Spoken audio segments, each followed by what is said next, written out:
ଖାଇବେ। बस बस बस बस ଅର୍ଥାତ୍ लंबा हो जाଉଛି 8 ପଦ ଖାଲି ଯେଉଁମାନେ ଈଶ୍ୱରଙ୍କୁ ଜାଣନ୍ତି ନାହିଁ ନମ୍ବର 1 ଆଉ ଆମ୍ଭ ମାନଙ୍କର ପ୍ରଭୁ ଯୀଶୁ ଖ୍ରୀଷ୍ଟଙ୍କ ସୁସମାଚାର ମାନନ୍ତି ନାହିଁ ସେମାନଙ୍କୁ ସେ ସେତେବେଳେ ଦଣ୍ଡ ଦେବେ।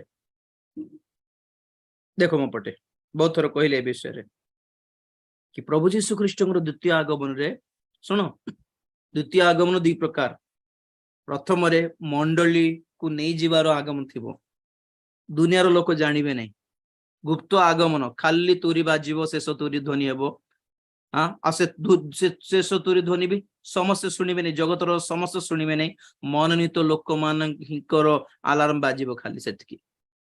ସେମାନଙ୍କୁ ସିକ୍ରେଟଲି गुप्त भावरे गोपन अंधार थाउ थाउ प्रभु नहीं जीवे। प्रभाती तारा बोली कही आपण मन अच्छी कि नहीं कि तापरे एई पृथ्वी रे महाक्लेश काल थिबो, भंड ख्रीष्टर शासन थिबो, प्रकांड सर्पर शासन थिबो, ए पाताल कुंड फिटा हेबो, जगत रे जियंता पाताल नरक देखिबे लोक माने। और सही महाक्लेश कालर शेष रे प्रभु जीशु ख्रीष्ट स्वर्गरु ओह्लाई आसीबे, ताहा अटे द्वितीय आगमन। सेते बेलर कथा एठी लिखा अछि जीशु ख्रीष्ट जेतेबेले आगमन हेबो सेतेबेले कोन कोन हेबो पुनी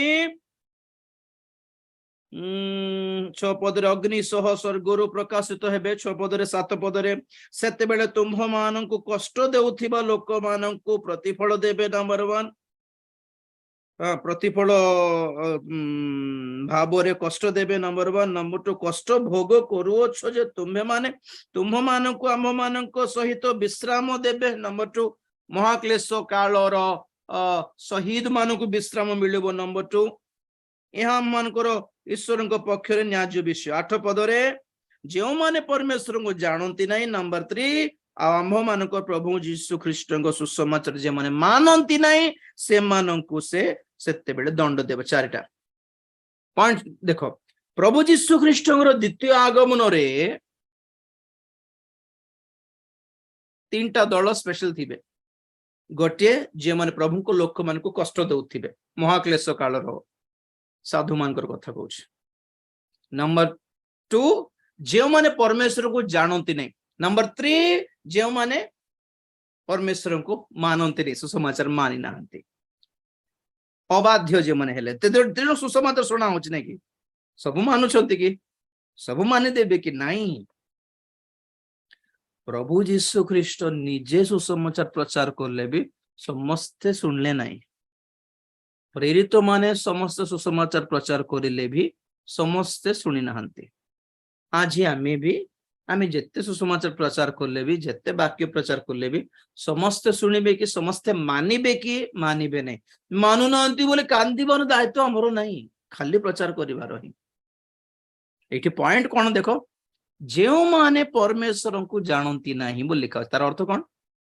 प्रभुंकर द्वितीय आगमन बेले भी परमेश्वर को न जानिबा लोक माने थिबे बोली बाइबल कहे।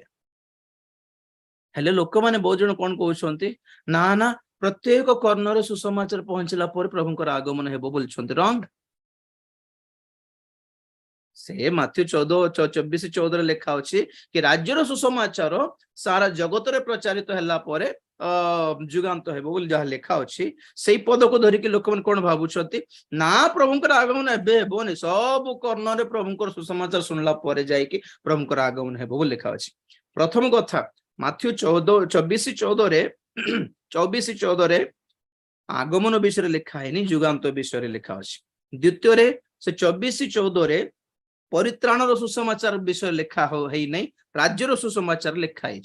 तृतीय रे 24:14 रे माथ्यू रे ता परित्राण से सुसमाचार परित्राणार्थ बो लिखा हो नहीं, साक्ष्य निमंते साक्ष्य देवा निमंते बो लिखा अछि। तार मीनिंग डिफरेंट होते।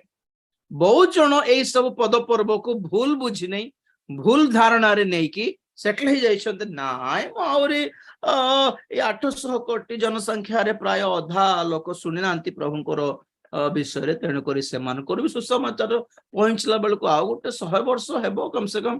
तेणु करी से पर्यंत प्रभुंकर आगमन हेबो नै भाबुछन्ती। रंग इटी बाइबल कहे कि प्रभुंकर आगमन बेले भी प्रभु को न जानिबा लोक थिबे। तेणु करी भ्रांत रे पड़ंतु नै। तो नंबर 2 काहे कि लोक माने पतित होउछन्ती, पतन होउछन्ती प्रभुंकर लोक माने अबाध्यता जोगु।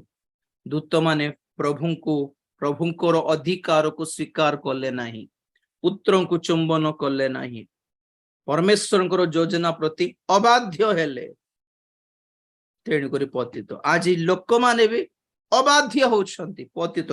आज ख्रिश्चियन माने बहुत लोक जे माने अबाध्य होउछंती पतित। Obedience is needed. Number 3,